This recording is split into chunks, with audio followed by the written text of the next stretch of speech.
What in the world does this mean? And how in the world am I supposed to understand what this is?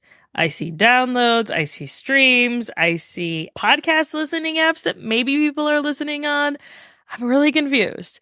If that's been you, then this episode is definitely for you.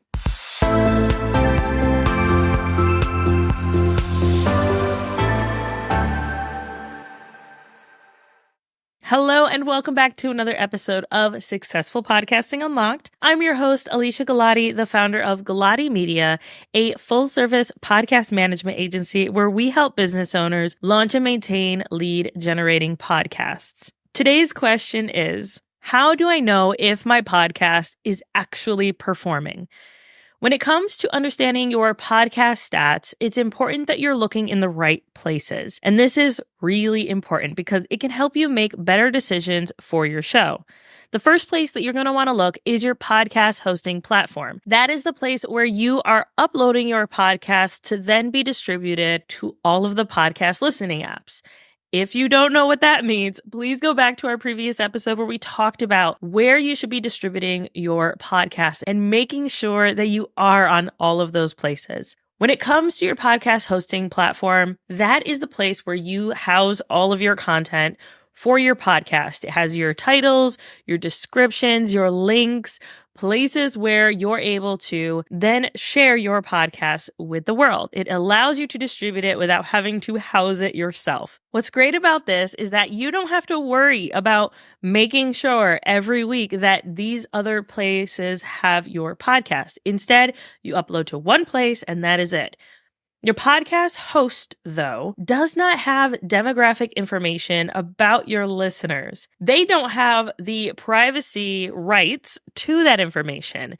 So you have to dig a little deeper. But that's the first place you're going to want to go. The first few things that I would recommend you look at is the overall downloads. The second thing that you want to look at is the episode downloads. Now, that is going to be digging deeper into within the first 7 days of an episode going live. What do those download numbers look like? Or in the first 30 days of an episode going live, what do those downloads look like? And so on. And that allows you to really see, are your listeners listening within that first week? Or are they more into binging and going back and going through your content when they have the space and the time? If you have a longer podcast, that's probably going to be the case. You might see that your listenership actually goes up as people listen to your podcast episodes, binging as they have time. Your podcast hosting platform will also be able to tell you on what continents or in what countries your listeners are tuning in to your podcast. What I love about this number is that it allows you to see that your listeners can be all over the world. I recently had a client say to me that someone was talking to her and suggested that this other person that they knew be a guest and said, your little podcast, I think that you should have this person on. And my client was feeling really down on herself about her quote unquote little podcast. And so I pulled this information. I said, excuse me, you have been listened to in over 120 countries. Full stop. There is nothing little about your podcast. 120 countries, thousands of downloads. This person doesn't know what they're talking about, and you get to choose who you have on your show. You don't have to say yes just because they belittled you. This is really important. These stats, looking at this information, allows you to feel comfortable and confident in your approach to your podcast, but it also allows you to make better decisions. And the way to do that is by taking it a step further. What I recommend is that once you've looked at your podcast hosting platform, you then move on to what are the top 3 performing podcast listener apps that your listeners are currently tuning in on the most. And what that allows you to see is their demographic, meaning their ages, their age range, their gender, what kind of things they like or other things that they tune into on those apps. And my favorite thing that it allows you to see is the consumption rate. And I don't know why most people don't know about this, but it's really, really important. The consumption rate shows you at what percentage of the episode do people usually stop listening? What is that average?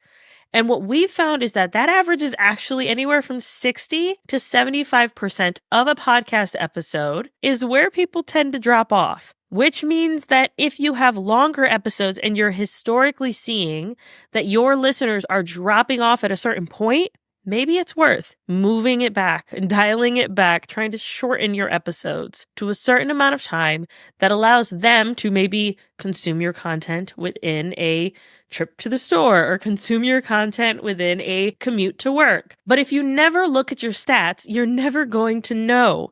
This is so critically important. If you've been inconsistent with your show, this will show you, looking at this data, looking at these stats, will show you, do your listeners care if you're inconsistent? If they do, then you maybe need to consider, one, if you stop podcasting, or two, if you need to adjust the cadence and your ability to batch the content based on your personal capacity. Make sure you go back and listen to our episode about how content is king, consistency is queen, and how your capacity is the key. That's really going to help you make a decision on how often you should be creating content and then how to adjust that based on life. Because life happens. Things happen. It gets difficult to show up regularly, especially when we're creating so much content. And it can feel, especially with a podcast, like we're talking into a vacuum. We're not getting a response right away. So looking at this data, looking at these stats allows you to feel comfortable and confident in making future decisions. It also allows you to know there are people on the other side that are listening to you. And imagine that number of people sitting in a room, however big that room needs to be based on those numbers, leaning forward, excited and engaged and ready to listen. Think about how that allows you to show up better when you know that, when you understand who those people are, how they think, more about their demographic. That is what your downloads are going to show you. What I also love about checking your downloads regularly, and now I don't mean every day at all. I mean about once a month, checking your downloads. But also by checking your downloads, it allows you to see what's working and what's not in your marketing strategy. Every marketing strategy does not work for everyone, mostly because we energetically show up very different on different platforms. So what is a platform that allows you to show up as your best and still get results? If that means that you are sick and tired of social media and you only want a guest on podcasts, that is your strategy to grow your own podcast. Is that working? Test it out. Give it about 6 months. See what happens. If you really want to go in on one platform and really give it your all, is it working? Give yourself a few months to test and try it out and see. Then look at those numbers and see, is this working to grow my podcast, to grow my audience? Is that number climbing? If it's staying stagnant and you're still showing up consistently, you need to change something. But this allows you to see that. This allows you to know that. If you need help looking at your podcast stats, most people do because they don't know where to find any of this stuff. I would love to sit down with you on a strategy session to be able to go through your stats with you and explain it to you and to give you my own recommendations on what to do next based on your own podcast stats. You can go to GalatiMedia.com and there is a button at the top that allows you to book a strategy session. You can set it up right away. We can get on a call and I'll listen to your podcast, give you any extra tips or tricks or things that you should be doing differently. This strategy session has helped people, specifically podcasters, who are looking to grow their show strategically. This has allowed them to do that. They're more honed in, they're more clear on what they're doing, and they see those results very quickly. If you have your own podcasting questions that you would love to have answered on the podcast, please feel free to reach out to me at Successful Podcasting Unlocked. I would love to chat with you about what your podcast needs and what your struggles are so we can talk about it on a future episode. Until next time, happy podcasting.